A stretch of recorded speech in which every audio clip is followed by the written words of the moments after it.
यार भैया देखो ना, मैं पढ़ना तो चाहता हूँ पर पढ़ाई में मन नहीं लगता। जैसे ही पढ़ने बैठता हूँ तो नींद आने लगती है, मैसेजेस आने लगते हैं, कॉल आने लगते हैं और 1-2 घंटे कब बीत गया पता ही नहीं चलता। एक मिनट एक मिनट एक मिनट, ये पढ़ाई का ऑटोमेटिक बूट कहाँ से सवार हो गया? भाई एग्जाम आने वाले हैं 2 महीने में।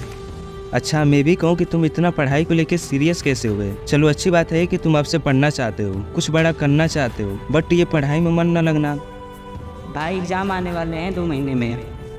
अच्छा तो ये बात है। तो देखो भाई, अगर तुम्हें पढ़ाई में मन नहीं लग रहा है तो सिंपल सी बात है कि तुम्हें इंटरेस्ट नहीं है पढ़ाई करने में। तुम तो बस एग्जाम में कहीं फेल ना हो जाओ उस डर की वजह से पढ़ रहे हो। तुम अपने माइंड पे स्ट्रेस लेके प्रेशर देके पढ़ रहे हो। बट एक बात हमेशा याद रखना, इस दुनिया का बेस्ट टीचर भी तुम्हें पढ़ा नहीं सकता अगर तुम स्ट्रेस लेके प्रेशर देके पढ़ते हो। तो पढ़ाई करने के लिए एक अच्छा माइंडसेट होना चाहिए। और इससे भी जरूरी यह बात है कि तुम पढ़ाई करना क्यों चाहते हो, तुम्हारा पढ़ाई करने का रीजन क्या है, पर्पस क्या है। क्योंकि अगर मैं तुम्हें कहूँ कि कल सुबह 4 बजे उठ जाना तो तुम कई बार सोचोगी। अगर वहीं मैं बोलूं कि कल सुबह तुम 4 बजे उठ जाना, मैं तुम्हें 15 लाख रुपए दूंगा, तो तुम बिना सोचे उठ जाओगे। हो सके तो तुम्हारा नींद पहले ही खुल जाए। ये सब इसलिए होगा क्योंकि तुम्हें रीजन पता है कि अगर मैं सुबह उठा तो हमें 15 लाख रुपए मिलेंगे। इसके वजह से तुम उठ जाओगे। अच्छा तो तुम ये बताओ कि तुम पढ़ना क्यों चाहते हो, तुम्हारा पढ़ाई करने का रीजन क्या है? अरे भाई अभी तो बताया कि एग्जाम आने वाले हैं। अरे भाई, अगर तुम्हें सचमुच में एग्जाम से डर लगता तो तुम अब तक आधा सिलेबस कंप्लीट कर चुके होते। तुम ये एग्जाम से ठीक 2 महीने बाद तुम यह ना सोचते कि मैं पढ़ाई में मन कैसे लगाऊं। तुम अब तक कुछ सिलेबस पढ़ चुके होते। डॉक्टर APJ अब्दुल कलाम ये बात ऐसे ही नहीं बोल के गए थे कि सपने वो नहीं जो हमें नींद में आते हैं, बल्कि सपने वो होते हैं जो हमें नींद आने नहीं देते। क्योंकि सपने में वो ताकत होती है जो कि तुम्हारे माइंड में एक बार घुस जाए तो तुम आलस करना, नींद आना सब भूल जाओगे। तुम उसके पीछे भागोगे। तुम्हें उसके पाने के लिए जितनी भी मेहनत करनी पड़ेगी वो सब करोगे। और जिस दिन तुम ये सब करने लग जाओ उस दिन समझ लेना कि वह रीजन तुम्हें पता चल चुका है जिसके लिए तुम कुछ करना चाहते हो। देखो, तुम पढ़ाई न करने का 1000 रीजन बता सकते हो, बट कोई एक ऐसा तो रीजन ढूंढो जिसके लिए तुम पढ़ना चाहो। क्योंकि दुनिया का बेस्ट मोटिवेशनल स्पीकर भी तुम्हें पढ़ने के लिए ज्यादा देर तक मोटिवेट नहीं कर सकता। तुम्हें पढ़ने के लिए खुद अंदर से मोटिवेशन लानी पड़ेगी। मैं तुम्हें यहाँ पे खूब पढ़ने के लिए बोलूँ कि अगर नहीं पढ़ोगे तो तुम्हारी लाइफ बर्बाद हो जाएगी। तुम कहीं के नहीं रहोगे, तुम्हारा जीवन व्यर्थ हो जाएगा, लोग समाज में इज्जत नहीं देंगे। तमाम ऐसी बातें हैं जो कि मैं बोलूं और तुम सुन के 5 मिनट तक मोटिवेट रहोगे और उसके बाद फिर से अपने कंफर्ट जोन में चले जाओगे। पर भाई कुछ बड़ा करने के लिए पढ़ाई करना जरूरी है क्या? बिन पढ़े हम कुछ नहीं कर सकते हैं क्या?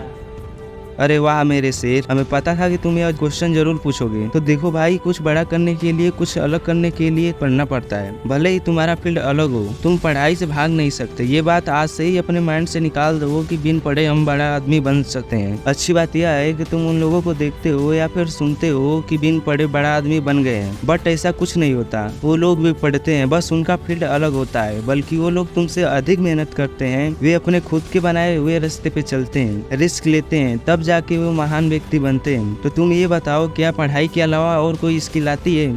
नहीं भाई। अच्छा, तब क्यों इतना दिमाग लगा रहे हो? क्योंकि भाई मेरा पढ़ने में बिल्कुल मन नहीं लगता है और मैं पढ़ाई को छोड़कर कुछ और करना चाहता हूँ। देखो भाई, जितना तुम ये आसानी से सोच रहे हो ये 4 दिन का खेल नहीं है। इसे करने के लिए पसीने छूट जाते हैं। ये जो तुम्हारे माइंड में पढ़ाई को छोड़कर कुछ अलग करने की सोच रहे हो, तो ये कहीं ना कहीं तुम पढ़ाई की डर की वजह से सोच रहे हो। क्योंकि तुम्हें कुछ अलग करने के लिए कहना नहीं पड़ता, वो दिखता कि हाँ तुम कुछ सचमुच में कर रहे हो। अगर तुम पढ़ाई को छोड़ के सचमुच में कुछ करना चाहते हो या फिर कुछ करने की सोच रहे हो तो मेरी नेक्स्ट वीडियो इसी पे आने वाली है, वो देखना कभी ना भूलना। तो तुम अपने आप से अभी पूछो कि मैं अभी क्या कर सकता हूँ। तुम्हारा अभी काम है पढ़ाई करना, क्योंकि एग्जाम नजदीक आ गया है और तुम्हें पढ़ाई में फोकस करने के लिए अपने डिस्ट्रैक्शन को कम करना पड़ेगा। देखो, डिस्ट्रैक्शन 2 प्रकार के होते हैं। पहला एक्सटर्नल डिस्ट्रैक्शन और दूसरा इंटरनल डिस्ट्रैक्शन। देखो, एक्सटर्नल डिस्ट्रैक्शन को तो हम आसानी से कंट्रोल कर सकते हैं, क्योंकि तुम्हारे पढ़ाई में जो जो चीजें तुम्हें डिस्टर्ब करे उसे अपने पास से रिमूव कर दो। जितने भी इंटरटेनमेंट वाली चीजें हैं उसे दूर कर दो। और ये जो इंटरनल डिस्ट्रैक्शन है इसे कंट्रोल करना थोड़ा सा मुश्किल होता है। यह इमोशन से जुड़ा होता है। अगर तुम प्रेजेंट में रहकर पास्ट की सोचते रहोगे तो वही प्रेजेंट कल को फिर से फ्यूचर बनेगा। इसलिए अपने आज पे काम करो और अपने पढ़ाई में फोकस करो। तुम्हारा माइंड बार बार भागेगा, तुम उसे पकड़ के लाना और अपने काम में लगाना, और वो फिर भागेगा तो उसे फिर से पकड़ के लाना और अपने काम में लगाना। इसी तरह कई बार करना। तुम देखोगे कि वह मन तुम्हारी बात मानने लगेगा और तुम पढ़ाई में अच्छे से फोकस करने लगोगे। मन छोटे बच्चों की तरह होता है, उसे हर वक्त पकड़ना पड़ता है। और जो इंसान अपने मन पे कंट्रोल कर लेता है वो बड़े से बड़े काम आसानी से कर लेता है। और तुम जब भी पढ़ने बैठो तो कुर्सी और टेबल पे ही बैठना और अपने चारों तरफ एक पढ़ाई का माहौल बनाए रखना। जिस तरह तुमने देखा होगा शादी विवाह में कि ढोल धमाके नाच गाना सब साथ में होते हैं, ठीक उसी प्रकार अपने आसपास वैसे ही माहौल बना के रखना। मैं तुम्हें यहाँ पे ढोल धमाके नाच गाने ऐसा कुछ करने के लिए नहीं बोल रहा हूँ। तुम पढ़ाई से रिलेटेड हर एक चीज अपने पास रखो, एक सुंदर इन्वायरमेंट क्रिएट करो ताकि तुम्हारा माइंड भटके भी तो फिर से उसी जगह पे वापस आ जाए। और कम टाइम में पढ़ाई में नंबर लाने का बेस्ट तरीका है कि जब भी एग्जाम के लास्ट में 2-3 महीने पहले रिवीजन होता है, उसी समय पीछे वाले सीट छोड़ के आगे आके बैठ जाना और टीचर के हर एक बात में इन्वॉल्व होना। जब कोई टीचर एक टॉपिक का रिवीजन कराए तो उस टॉपिक से जितने भी क्वेश्चन बने उसे तुरंत पूछ लो। ये टेक्निक मैं खुद फॉलो करता था। जब भी टीचर कोई टॉपिक से रिलेटेड बात करता था तो उसी टॉपिक से जितने भी मेरे दिमाग में सवाल आते थे मैं सब पूछ लेता था। इसी तरह से पूरे साल पढ़ाई भी नहीं करता था, एग्जाम से 1-2 महीने ऐसे ही पढ़ के अच्छे नंबर से पास हो जाता। बट एक बात हमेशा याद रखना, तुम एग्जाम से ठीक 1-2 महीने बाद पढ़ते हो तो तुम कितनी भी मेहनत कर लो तुम उससे आगे कभी नहीं निकल सकते जो ऑलरेडी पूरे साल पढ़ाई किया है। बट तुम एग्जाम से भी कुछ महीने पढ़ के तुम अच्छे नंबर ला सकते हो। ये थी कुछ बातें जो कि तुम इसे फॉलो करते हो तो तुम एग्जाम में कुछ नंबर ला सकते हो। अगर वीडियो अच्छी लगी हो तो लाइक जरूर करें। इसी के साथ फिर मिलते हैं नेक्स्ट वीडियो में, तब तक के लिए जय हिंद, जय भारत।